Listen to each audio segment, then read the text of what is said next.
بسم اللہ الرحمن الرحیم عن سمرۃ رضی اللہ تعالیٰ عنہ قال قال رسول اللہ صلی اللہ علیہ وسلم ان لکل نبی حوضا وانہم لیتباہون ایہم اکثر واردۃ وانی لارجو ان اکون اکثرہم واردہ۔ حضرت سمرہ رضی اللہ تعالیٰ عنہ سے روایت ہے، وہ فرماتے ہیں کہ جناب نبی کریم صلی اللہ علیہ وسلم نے ارشاد فرمایا کہ آخرت میں ہر نبی کے پاس ایک حوض ہوگا اور ان کے درمیان اس پر فخر ہوگا کہ کس کے پاس پینے والے زیادہ آتے ہیں، اور میں امید رکھتا ہوں کہ سب سے زیادہ پینے والے میرے پاس میرے حوض کوثر پہ آئیں گے۔ ترمذی شریف کی یہ روایت ہے۔ نبی کریم صلی اللہ علیہ وسلم کی محبت، آپ صلی اللہ علیہ وسلم کا اخلاق اور آپ صلی اللہ علیہ وسلم کے امت کے بارے میں فکر، ہر مسلمان اس حدیث مبارکہ سے اس کا جائزہ لے سکتے۔ جہاں نفسہ نفسی کا عالم ہوگا، ہر بندہ پسینے میں کہاں سے کہاں تک ڈوبا ہوا ہوگا، تو اس وقت نبی کریم صلی اللہ علیہ وسلم کا انتظار کرنا اور اپنی امتیوں کے بارے میں امید رکھنا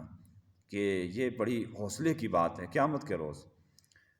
احادیث مبارکہ میزان سے متعلق، قیامت سے متعلق، موت سے متعلق چل رہی ہیں، ان میں سے حوض کوثر بھی آ گیا،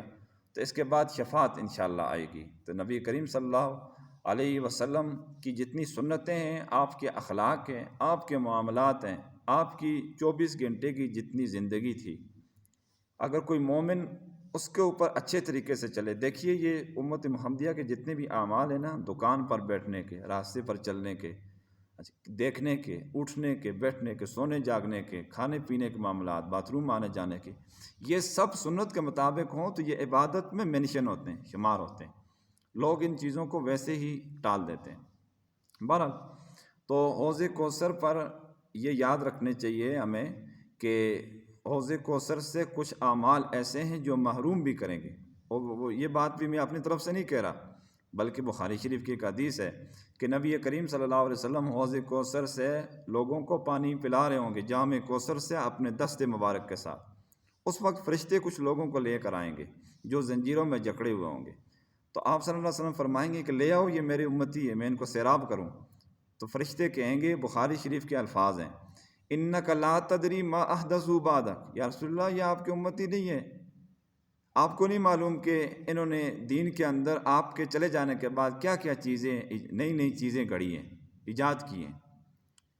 تو آپ صلی اللہ علیہ وسلم فرمائیں گے، حدیث مبارکہ کے الفاظ ہیں، سحقن سحقن لمن غیر بعدی، جنہوں نے میرے بعد دین کو بدل دیا اور اس کے اندر طرح طرح کی چیزیں ایڈجسٹ کر دی ہیں، ان کو میرے پاس سے ہٹا دو، دور کر دو۔ تو ان لوگوں کا کیا ٹھکانہ ہوگا؟ تو آج ہم بھی طرح طرح کے رسومات کے اندر پڑے ہوئے ہیں، سنتوں کے مطابق زندگی نہیں ہے، عبادات کی پرواہ نہیں ہے، فرائض کی حد تک کی پرواہ نہیں ہے۔ تو بھائی جب ہم سفر کے لیے جاتے ہیں تو پوری طرح تیاری کر کے جاتے ہیں، تو آخرت کا بھی ایک سفر ہے، اس کے لیے ہمیں زاد راہ اور تیاری اچھے طریقے سے کر کے جانا چاہیے کہ وہاں جا کر کسی قسم کی رکاوٹ اور خدا نخواستہ افسوس اور ندامت ہمیں نہ ہو۔ اللہ تعالی ہم سب کو نبی کریم صلی اللہ علیہ وسلم کی دست مبارک سے جام کوثر عطا فرمائے، محض اپنے فضل و کرم کے ساتھ۔ وآخر دعوانا ان الحمد للہ رب العالمین۔